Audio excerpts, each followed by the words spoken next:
março de 2022, o desaparecimento de Lara Maria Oliveira Nascimento, uma garota de apenas 12 anos, comoveu o Brasil. Residindo em Campo Limpo Paulista, São Paulo, Lara era conhecida por sua educação e sorriso contagiante. A história que se segue é um relato detalhado dos eventos trágicos que envolveram sua desaparição e subsequente desdobramento das investigações.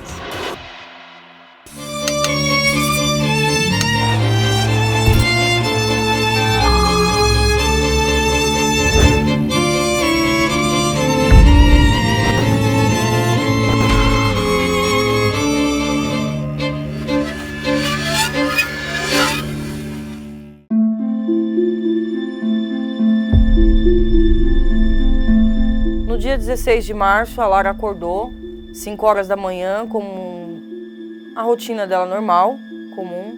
Eu estava fazendo a encomenda de bolo. Quando foi em torno de 11h30 da manhã, eu entreguei o bolo, voltei para casa e a Lara chegou da escola. 12h15, 12h18, a Lara chegou da escola. Eu já estava preparando o almoço, estava arrumando já os pratos na mesa. Ela foi até o fogão, ela tirou um pedaço da carne e ela falou: "Nossa, mãe, eu tô com muita fome, né?" E aí eu falei pra ela: "Vamos almoçar, Lara."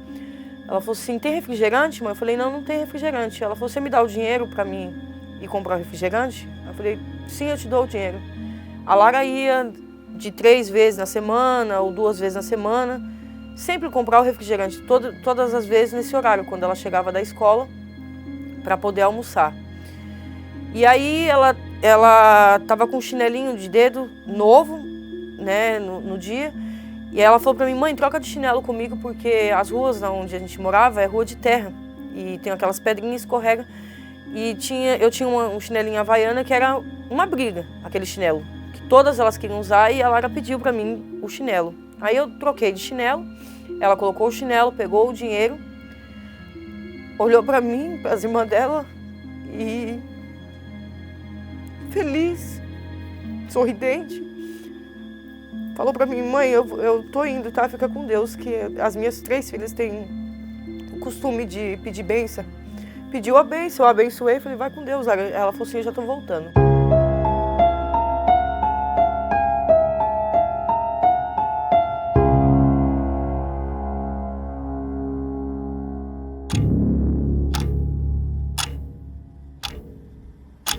Isso era 12h29, ela subiu. Eu continuei ali mexendo nas panelas, nas coisas, as irmãs dela na mesa. Quando deu 12h47, eu olhei no relógio e falei: "Cadê a Lara?" Ela subia, era coisa de 10 minutos, subia e descia. Eu falei: "Nossa, a Lara não voltou." E as meninas falaram: "Não, mãe, ela não voltou."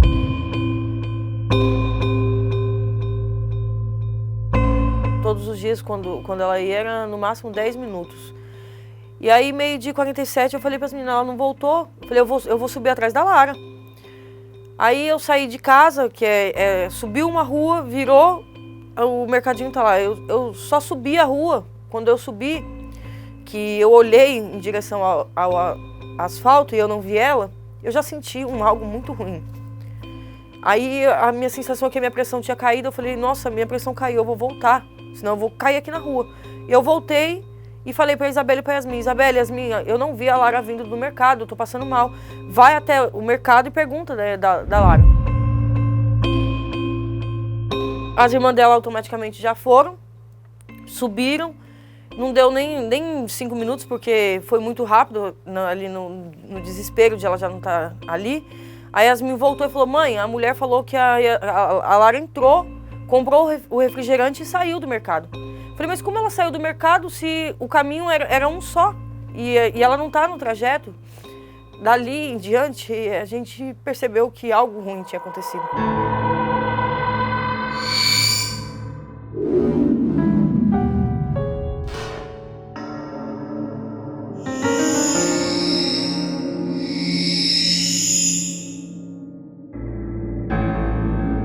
Eram em torno de umas 1h30, 2 horas da tarde, do dia 16 de março. Já colocamos a foto dela nas redes sociais. E já começamos ali na vizinhança a procurar, e gritava Lara para cá, Lara para lá, e os vizinhos já começaram a se mobilizar também. Quando foi no dia 16, em torno de 5h30 da tarde, a foto dela já tinha mais de 1 milhão de compartilhamento nas redes sociais. E aí as horas foram passando, deu 7 horas da noite, as pessoas procurando e nada. Deu 9 horas da noite, aí as pessoas falaram, a gente vai para casa, porque já estava escuro. O primeiro boletim de ocorrência, quem abriu foi a minha sobrinha, prima da Lara, porque eu não tive forças de ir até a delegacia no momento. Já tinha aberto o boletim de ocorrência, a polícia já estava também nas diligências, já atrás dela. E aí, 9 horas da noite do dia 16 de março de 2022, todo mundo foi embora. Nós ficamos em casa. Eu lembro que eu não tinha mais o que fazer naquele momento. Eu abri a porta de casa, abri a janela e ali a gente ficou naquela expectativa. A noite foi passando, quando foi no dia 17, 6 horas da manhã, já estavam lá novamente os policiais, a vizinhança, as pessoas se desdobravam, iam 20 pessoas para um lado, 20 pessoas para o outro lado. Colamos as fotos dela em torno da cidade toda. E as buscas foram 3 dias. No terceiro dia do sumiço dela, a polícia veio com os cães farejadores. E ali os cães fizeram o trajeto da minha casa para o mercado. E os cães não saíam dali daquele pedaço do asfalto, entre a minha casa e o mercado. E o policial, eu lembro que ele falou assim, alguém pegou ela aqui. Nesse trajeto, alguém pegou ela aqui. Quando foi no dia 19 de março, num sábado, era 12h30, meu telefone tocou. E uma mulher falou para mim assim, alô, é a mãe da Lara? Eu falei, sim, é a mãe da Lara. E ela falou assim, acabaram de achar um corpo aqui no meio do mato, mas eu não sei se é sua filha, porque tá irreconhecível o corpo. Aliás, o rosto está irreconhecível. Aí eu perguntei para ela que roupas essa criança estava usando. Aí ela descreveu. Tá com um shortinho cinza, uma blusinha rosa com vermelho e um chinelinho havaiana nos pés. Eu falei, é minha filha. E eu não tive forças para ir até o corpo dela. Eu fui até o local, cheguei até o local. Os policiais falaram para mim que eu precisaria fazer o reconhecimento. Nisso, meu esposo estava para um lado e para o outro atrás, né, para ver se encontrava ela. Meu esposo chegou e eu não consegui ver o corpo dela lá. Eu não tive força de ver o corpo dela, mas o meu marido desceu até o local e reconheceu que era ela realmente. Foi os 3 piores dias das nossas vidas.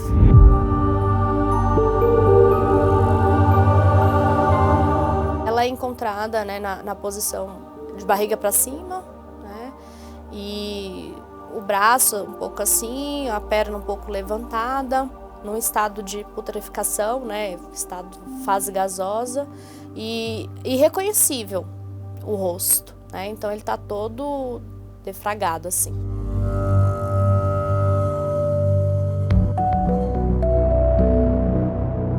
A Lara era conhecida por todos os vizinhos, e ela conhecia também a todos os vizinhos. Na verdade, a nossa casa, eu nasci e cresci ali, o meu esposo nasceu e cresceu, e as nossas filhas também nasceram e estavam crescendo ali naquele local.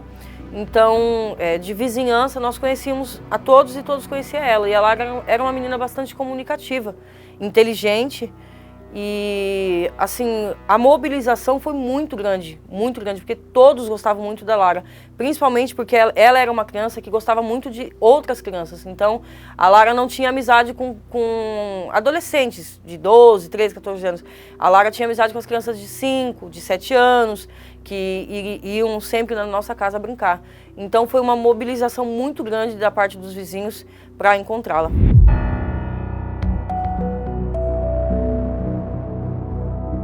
As pessoas do mercadinho, esse mercadinho, ele tinha sido inaugurado recentemente ali no bairro. Quando, no dia 16 de março, quando a Lara desapareceu, O mercado tinha em torno de uns 6 meses ali.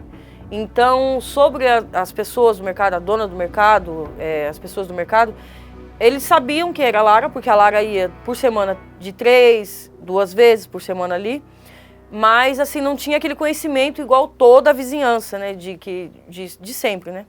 A Lara não saía de casa, aliás, nenhuma das minhas 3 filhas foi de sair para, vou ficar na rua brincando, eu vou na casa de uma coleguinha. Não, mas a Lara, ela estava começando a viver uma fase ela achava assim, bacana. Mãe, eu vou comprar um refrigerante, eu posso comprar um refrigerante.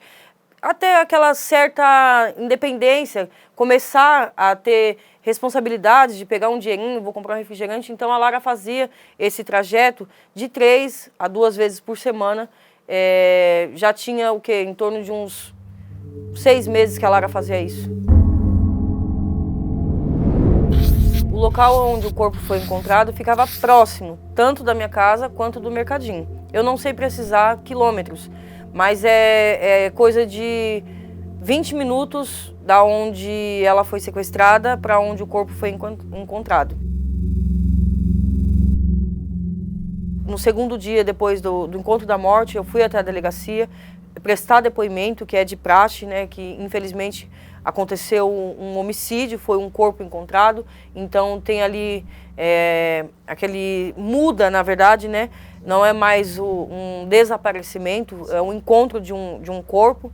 Então continuamos ali na delegacia e passado, acho que em torno, não me recordo muito bem, em torno de uns 4 ou 5 dias, que eu vim ter acesso às primeiras imagens do sequestro da Lara, né, que começaram a ser divulgados nas redes de televisão,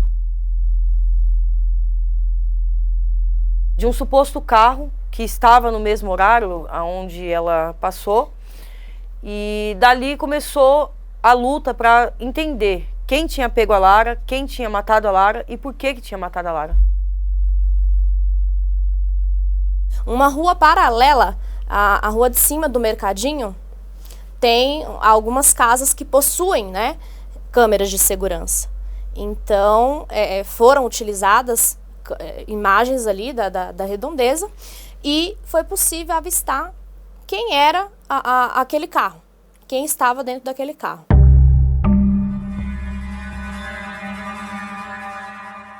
Graças a essas imagens foi possível chegar ao possível suspeito que teria pegado a menina, porque as imagens mostram de fato, né, um carro Peugeot prata que passa no momento que a Lara sai.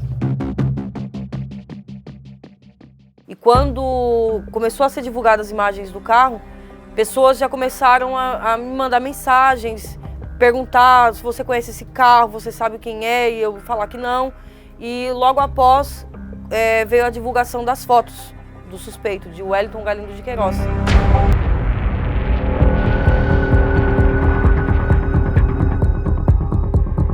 E aí depois o delegado veio até a mim me perguntar se eu o conhecia, se alguém da minha família conhecia, se nós tínhamos algum tipo de problema com ele. E a gente falou pra ele que não, eu nunca vi o Wellington Galindo de Queiroz antes, ninguém da minha família conhecia o Wellington Galindo de Queiroz. E ali naquela angústia que só crescia, mas eu continuei, não parei, continuei indo em delegacias, continuei, foi quando eu criei as redes sociais para começar a divulgar as fotos. Vizinhos começaram a me procurar e falar para mim, olha, eu já vi esse homem, ele vem aqui na Redondeza, ele vendia, na verdade, chaveiro, chinelo, cadeado para os pequenos mercados dali do bairro. Essas pessoas não tinham contato, mas uma testemunha afirma que já o viu ali naquela região.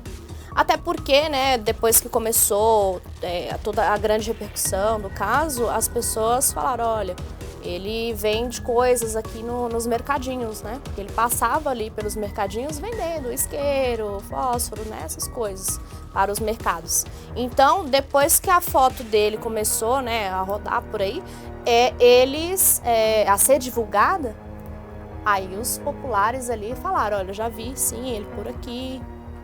Então não era não foi uma coisa que ele passou por ali. Ele tinha o costume já era um trajeto dele.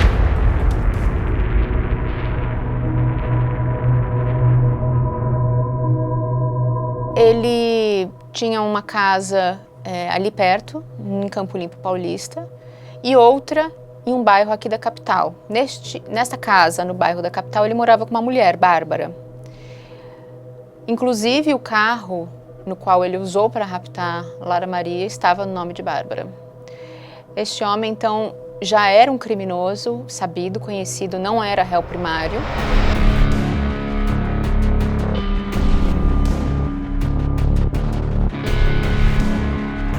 A questão sobre se Wellington de Queiroz já ter cometido outros crimes ou se sua carreira criminosa começou com o assassinato de Lara Maria é fundamental para entender tanto seu perfil criminal quanto possíveis padrões de comportamento. Wellington já tinha um histórico de envolvimento em atividades criminosas antes do trágico evento envolvendo a menina Lara. Seu registro inclui passagens pela polícia por delitos como tráfico de drogas, crimes contra o patrimônio, associação criminosa e receptação. Isso indica que ele não era novo no sistema de justiça criminal e já estava envolvido em várias formas de atividades ilícitas. Quando a gente analisa o histórico criminal do Wellington, a gente encontra uma variedade de crimes. A diversidade dos crimes pelos quais Wellington foi anteriormente acusado sugere uma propensão a se envolver em uma variedade de atividades ilegais, o que pode apontar para uma disposição de assumir riscos em um certo nível de conforto, operando fora da lei. Habilidades e conexões criminais. Crimes como tráfico e associação criminosa requerem uma rede de contatos e uma certa habilidade em manter operações ilícitas. Isso pode indicar que Wellington possuía habilidades organizacionais, que poderiam também ter sido aplicadas no planejamento e execução de um crime mais grave, como um homicídio. A evolução do comportamento do criminoso parecem ter escalado ao longo do tempo, culminando em acusações extremamente sérias, incluindo homicídio duplamente qualificado. Isso sugere uma possível escalada de violência em seu comportamento criminoso. Já que era tão robusta, né, a autoria ali, né, já robusto os indícios de quem seria o principal suspeito e as imagens, né, não nega, o delegado poderia, né, ter feito um pedido de representado pela uma prisão temporária, o que não foi feito naquele momento, né? E o delegado ele ligou, né? Teve acesso a número de telefone do principal suspeito e ele ligou e fez com que ele se evadisse ali do distrito da culpa.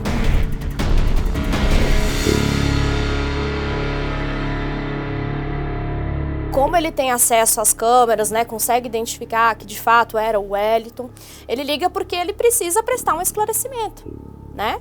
Então, provavelmente para solicitar esses esclarecimentos, porque toda vez que tem um caso assim, existe o contraditório, né? E toda vez que precisa ter o contraditório, ele precisa comparecer para falar e explicar por qual motivo ele ter arrastado, né, a criança. Então o delegado queria ouvir dele. Talvez se ele tivesse comparecido, falado a versão dele, ou até mesmo exercido o direito dele de ficar em silêncio, talvez ele sairia pela porta da frente, né? Mas ele escolheu fazer o quê? O que imputa também a autoria. Ele fugiu do distrito da culpa, né? Então, acredito que isso, na investigação, deixou um pouco a desejar. Fora isso, né, o delegado pede logo em sequência, quando descobre que não era um desaparecimento, né, um simples desaparecimento de uma menor, de uma adolescente, e que já constata que era, de fato, um homicídio, ele declara, né, o sigilo, pelo fato da repercussão também, né, que tomou esse caso, ele decreta esse sigilo das informações. Só que aí, né, vaza a imagem dele, enfim.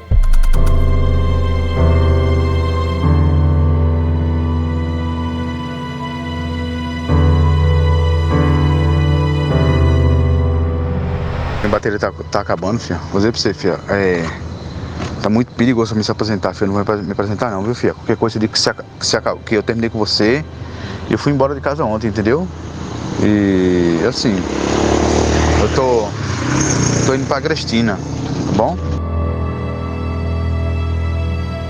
Quando completou 5 meses da morte da Lara, veio a divulgação de outro vídeo, que foi um vídeo, um dos piores vídeos, né? O vídeo dele sequestrando ela no meio da rua. E também foi quando eu tive acesso, né, a depoimento da testemunha ocular, que ele afirmou que o Wellington Galindo de Queiroz a pegou no meio da rua e jogou dentro do carro, mas que ele não estava sozinho dentro desse carro.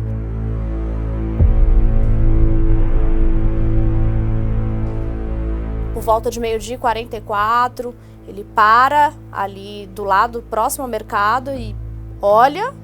12h46, 12h47 é onde ele começa, ele vai, passa de frente ao mercado, depois ele retorna. Quando ele avista a Lara saindo, ele vem até ela, parece chamar a atenção e ela não dá bola, segue o caminho. Nisso que ela não dá bola e tenta acelerar um pouquinho o passo, ele vai por trás dela e pega, arrasta ela para dentro do veículo. E possivelmente já tinha a outra pessoa, porque a Lara era uma menina grande. Nisso também atravessa um ônibus escolar, né? Quando ela é pega ali, nisso atravessa um ônibus escolar. Então ficou muito difícil assim das pessoas ouvirem alguém gritando, né? Então acredito que isso também tenha atrapalhado. Ele joga ela para dentro do veículo, com certeza com a ajuda de alguém que estava lá, porque a Lara é grande, ela iria reagir. Nisso, eles atravessam uma rua. Quando eles atravessam a rua, e é muito próximo ao local que ela foi encontrada. O principal suspeito, que hoje se tornou réu, ele está sendo acusado do crime de homicídio e ocultação de cadáver. Tem também, correndo em paralelo, um inquérito policial que, neste momento, investiga a participação de 2 outras pessoas. Não se sabe também maiores detalhes sobre o inquérito, inclusive quem são essas pessoas, quem são os possíveis suspeitos. Na verdade, esses suspeitos surgiram 3 meses e meio após a prática do crime, através de uma testemunha que procurou a polícia e afirmou ter visto o Wellington juntamente com 2 outras pessoas praticando o crime.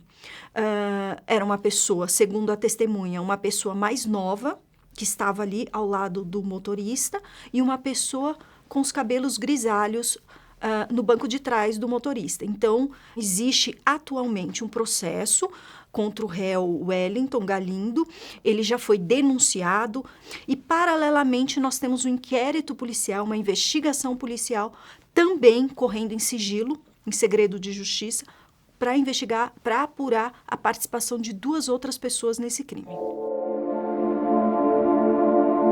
Aonde o corpo dela foi encontrado, a impressão que dá, né, porque nós não podemos afirmar sem ouvi-lo, né, a impressão que dá é que ele deixou o corpo dela para que fosse realmente encontrado ali, porque a mata ela é realmente muito grande para baixo. A rua é igual todas as outras ruas lá do bairro, rua de terra, próximo a chácaras, né, umas chácaras que tem ali que fazem aluguel para festas, mas ele poderia, eu acredito que se ele quisesse esconder o corpo, realmente, ele poderia ter ido para baixo, para a mata. Ele deixou bem rente entre a rua e o comecinho do mato ali. Ele deixou o corpo estrategicamente embaixo de uma árvore, que seria um ponto de referência para uma pessoa facilmente localizar ali o corpo. O laudo, né, necroscópico mostra que ela foi atingida, né, por pelo menos 4 golpes na cabeça. Então a gente imagina que tenha sido com um martelo, uma picareta, né? Então isso é bem possível que ele tenha utilizado, feito uso desses mecanismos, né, para poder estar tirando a vida da Lara. No laudo não aponta violência sexual, mas o perito também ele fala que não é possível pelo fato do total de dias, né, do estado do corpo, atrapalhou um pouco também essa questão. Mas de imediato, algo que pudesse afirmar que sim, houve violência sexual, né, não pode afirmar. Então foi negativo para isso.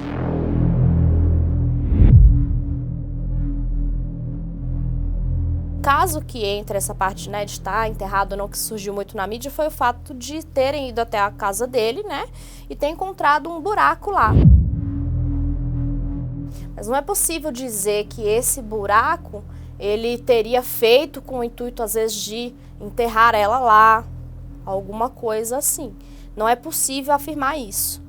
Então surgiram essas histórias aí, mas de fato ela foi encontrada lá, na vegetação, na área de mata, perto da casa dela.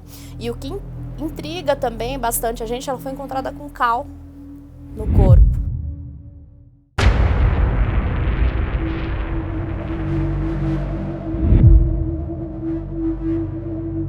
A dúvida é, né, de acordo com os laudos, que não é possível dizer se ela foi morta dentro do veículo, não é possível afirmar porque ela foi golpeada, né, na cabeça.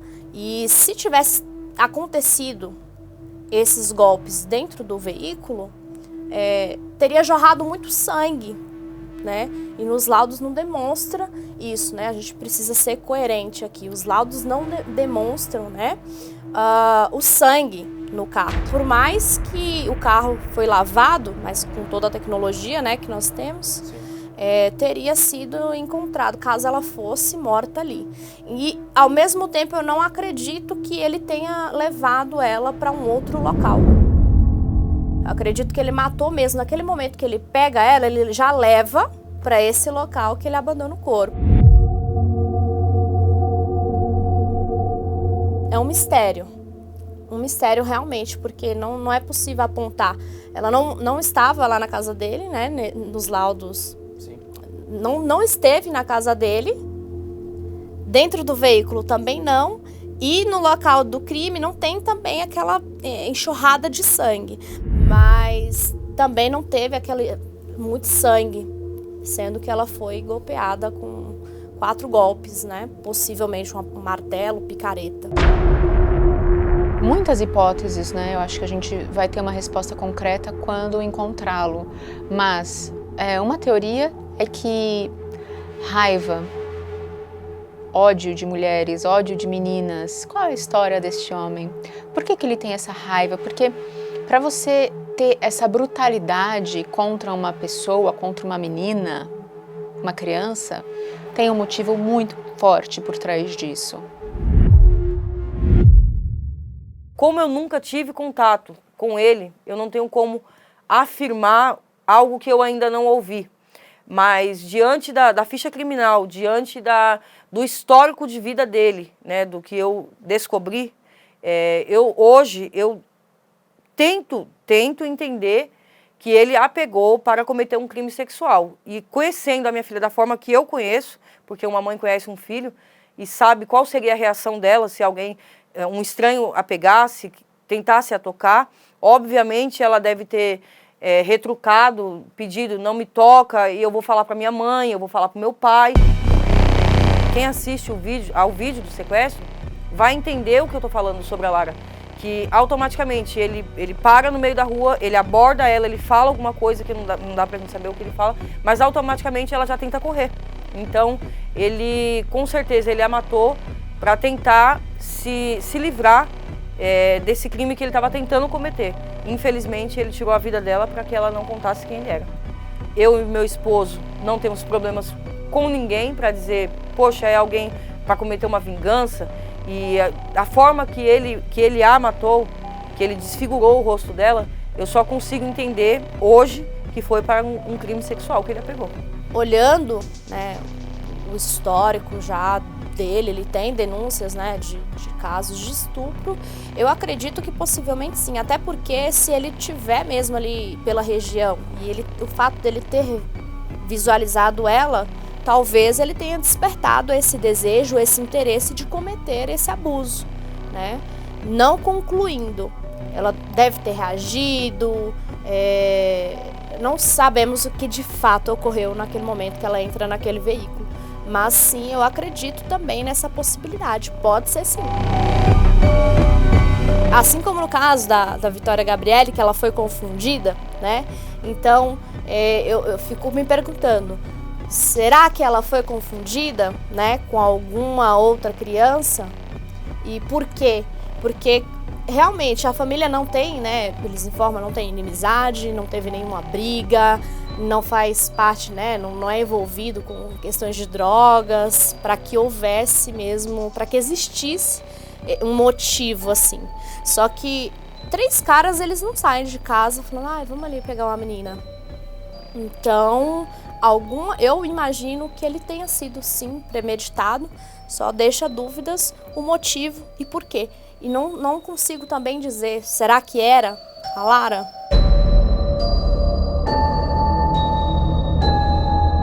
Duas coisas. A primeira é um desvio de caráter e personalidade, que pode estar associado ou não com um transtorno mental, tipo uma psicopatia, tipo esquizofrenia, doenças profundas, psicológicas e psiquiátricas, emocionais, feridas, que fazem com que a pessoa tenha realmente um distúrbio e um desejo por crianças. Uma falta de controle, apesar de saber que aquilo é um comportamento não aceito pela sociedade, ainda o faz. E a outra coisa pode ser o meio em que ela foi criada, pode ser o meio que ela vive. Então, a gente vê em alguns estudos que mostram que alguns pedófilos foram abusados quando criança, abusados sexualmente quando criança. Isso pode fazer com que, então, na adultez, ele tenha algum desejo por crianças. De forma geral, pedofilia não só é um crime, como uma doença. Em uma entrevista psicológica, um psicólogo tentaria não só entender as motivações e os planos desse crime, mas provavelmente tentaria entender esses desejos latentes que talvez estejam na sombra por exemplo, se a ideia era um crime sexual, de onde vêm esses desejos e por que eles estão presentes. Seria muito interessante, né, aliás, sentar com este criminoso para entender não só as motivações objetivas desse crime, porque eu ia vender para ganhar dinheiro, ou a gente pensou ali em estuprá-la coletivamente, enfim, quaisquer que sejam, ou até uma outra terceira possibilidade que eu não estou pensando. Mas também os impulsos e os desejos inconscientes, né, do porquê que ele faz isso.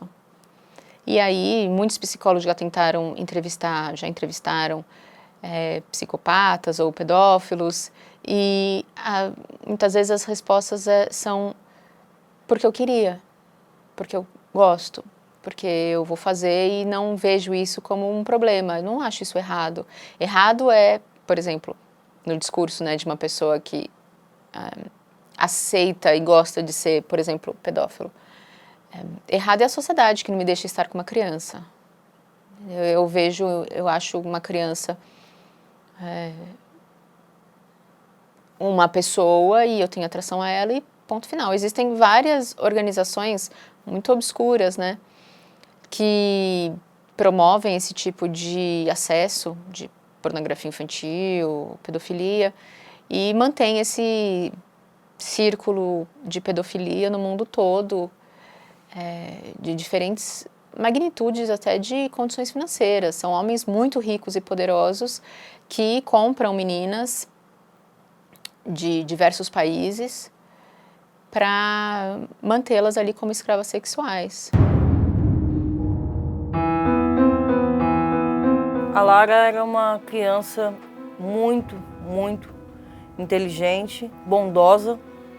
A Lara era a mais nova, né, de 3 filhas que eu e meu marido temos. E a Lara era a base da família, como em toda família, o caçula, ele sempre é o centro das atenções. E a Lara não era diferente. E a Lara era uma junção de amor, carinho, respeito, uma menina muito respeitosa. Com certeza a Lara era mais a base da nossa família. A base por ser a mais nova e por ser tão inteligente, ela que escolhia os lugares que queria passear, ela que escolhia os dias que nós iríamos passear. A Lara era isso, a Lara era vida, uma criança que amava outras crianças, que tinha 12 anos e 3 dias, mas já tinha sonhos. Falava que ia ser uma médica pediatra, que aos 19 anos iria morar sozinha na praia, que ela amava a praia. A Lara era nosso ponto de união dentro de casa. A Lara organizava a família. A Lara falava, olha, sábado nós vamos brincar de dominó, sábado nós vamos sair para tal lugar. A Lara era muito amiga, principalmente da Yasmin, da minha filha do meio. Era muito unida, as três eram muito unidas. Acredito que até hoje ela continua sendo o nosso ponto de força, de energia, porque a Lara era isso. O Wellington Galindo de Queiroz, hoje, ele é um problema social. Hoje, o Wellington Galindo de Queiroz, estando foragido, estando solto, ele é um problema para suas crianças, para mulheres, ele é um risco para a sociedade. Então, quando a pessoa for fazer uma denúncia, precisa se lembrar que quando você está denunciando um procurado da justiça, você pode estar salvando vidas. Eu não tive a oportunidade de saber quem era o Wellington Galindo de Queiroz antes de ele cometer o crime contra a minha filha. Hoje, eu volto a reforçar, nós estamos, a família da Lara, estamos oferecendo uma recompensa no valor de R$10 mil para quem fizer a denúncia efetiva, que leve efetivamente o Wellington Galindo de Queiroz à prisão. Porque hoje eu busco, sim, justiça por Lara Maria, mas eu busco para que outras crianças não estejam no lugar da Lara, para que outras mães não precisem estar aqui no meu lugar. Apesar de ainda termos muitas perguntas sobre esse caso, quando este homem for encontrado, eu espero que ele dê as respostas. Para a família ter um fechamento, para a mãe, para esse pai terem um fechamento, para as irmãs, né? A Lara tem 2 irmãs, terem um fechamento e terem as respostas, porque essas perguntas sem respostas causam muita angústia, muita ansiedade, e a vida inteira dessa família mudou. Essa família nunca mais vai ser a mesma, é impossível. Para sempre, essa família vai ser a família da Lara Maria, essa mãe vai ser a mãe da Lara Maria, a menina que foi morta nessas condições. Mas ele sendo encontrado, e eu realmente espero que a polícia faça um esforço para que isso aconteça o mais rápido possível, a gente vai ter estas tantas respostas e talvez respostas para as perguntas que a gente ainda nem está se fazendo. Tipo, quantas outras meninas ele já matou? Será que várias meninas que estão desaparecidas não são vítimas dele? Quais esforços estão sendo feitos ainda para o descobrimento deste homem? Eu acho que isso vai trazer muitas respostas. E aí sim, essa família vai poder começar a engrenar no processo de superação deste luto, que nunca vai acontecer. A superação desse luto não acontece, mas ressignifica. A pessoa aceita uma hora o que aconteceu, porque todos os fatos já estão em mãos. Eu acho que isso é muito importante para todo um bem-estar geral. Agora, ele provavelmente não está com remorso, mesmo porque talvez se tivesse com remorso, uma das formas de se curar dessa culpa fosse se entregando. Então, quem sabe se ele for homem de verdade, ele se entrega. Dá informação aí. Qual é teu nome?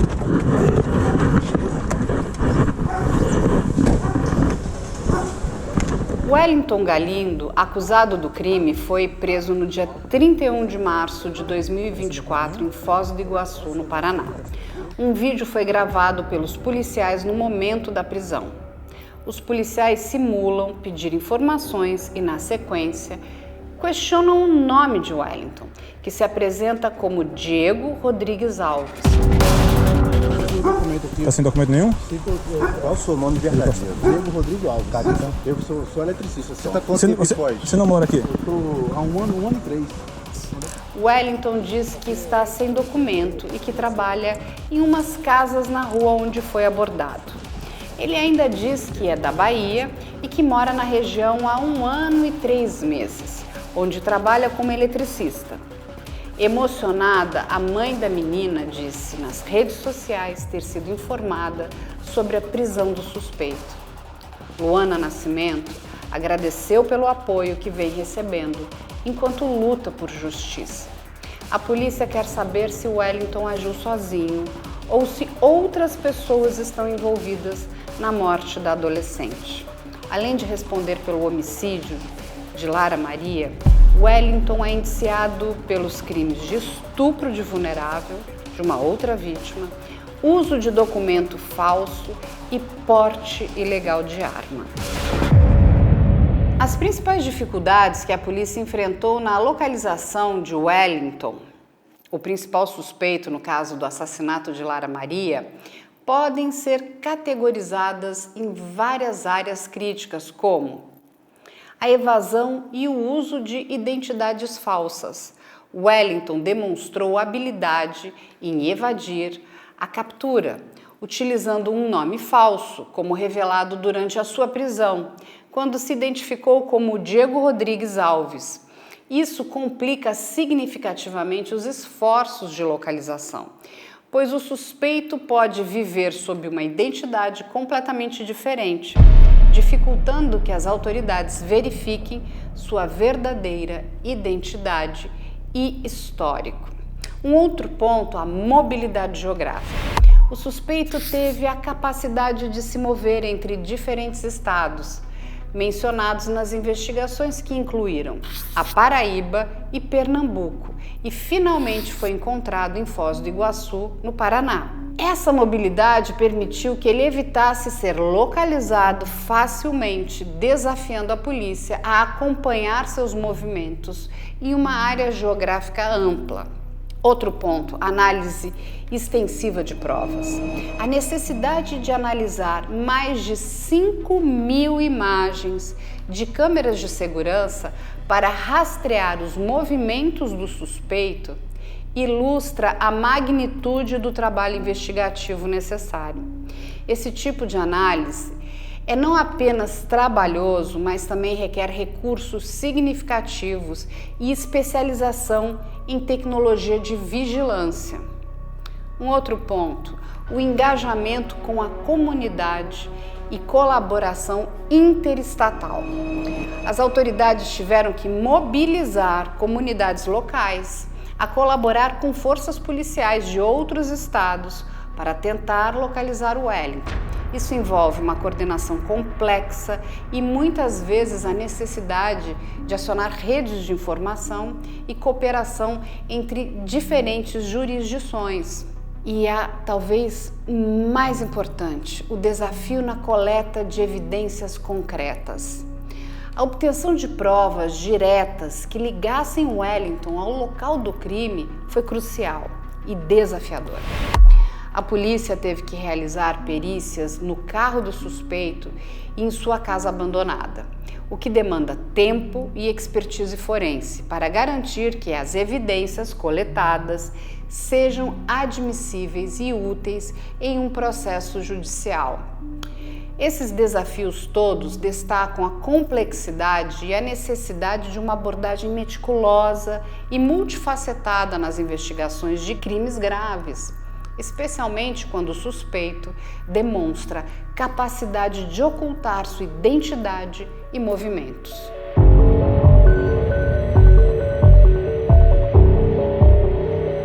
A questão de se Wellington agiu sozinho no assassinato da menina Lara é complexa e depende profundamente das evidências coletadas e analisadas pela polícia durante a investigação.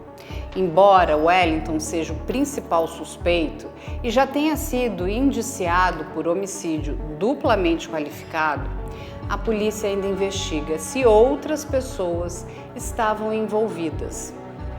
Diversos fatores podem sugerir a participação de mais de uma pessoa em crimes como esse.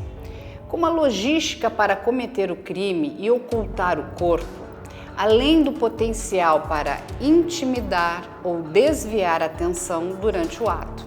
No entanto, até o momento, não há informações públicas suficientes que confirmem a participação de outros indivíduos. A polícia, ao mencionar que ainda busca entender se Wellington contou com cúmplices, indica que estão explorando todas as possíveis conexões e pistas. Esse tipo de investigação é meticuloso e requer análise de comunicações, registros de localização, testemunhas oculares e qualquer evidência forense que possa sugerir a colaboração de outras pessoas. A conclusão sobre a atuação solo ou não de Wellington depende dos resultados contínuos das investigações policiais que procuram desvendar não apenas os detalhes do crime, mas também a rede de relações e comportamentos do acusado que podem ter contribuído para o trágico evento.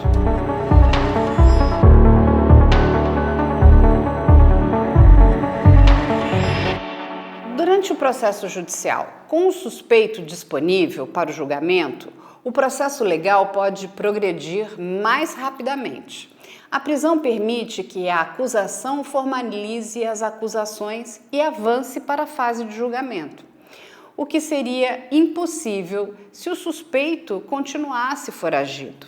Em relação ao impacto nas provas, a prisão também pode permitir o acesso a novas provas, seja através de exames forenses no suspeito, como DNA ou outras evidências físicas, ou através da busca em suas posses recentes, que podem fornecer informações adicionais pertinentes ao caso.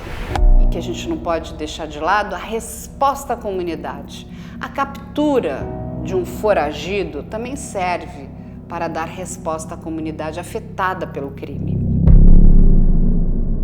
A história criminal desse sujeito e a natureza hedionda do assassinato de Lara podem afetar profundamente a comunidade local, criando um clima de medo e desconfiança, especialmente considerando a brutalidade do crime.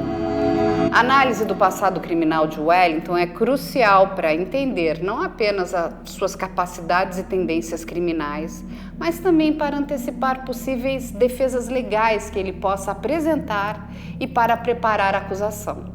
A escalada de seus crimes sugere que o assassinato pode ser visto tanto como uma continuação quanto como um pico em seu padrão de comportamento criminal, o que é relevante tanto para o julgamento quanto para medidas de prevenção de futuros crimes similares por outros indivíduos. E, finalmente, a prisão de um foragido também envolve revisitar aspectos legais da detenção, como a determinação de prisão preventiva ou condições de fiança, e revisar quaisquer direitos legais que o acusado tenha, incluindo o direito a um julgamento justo.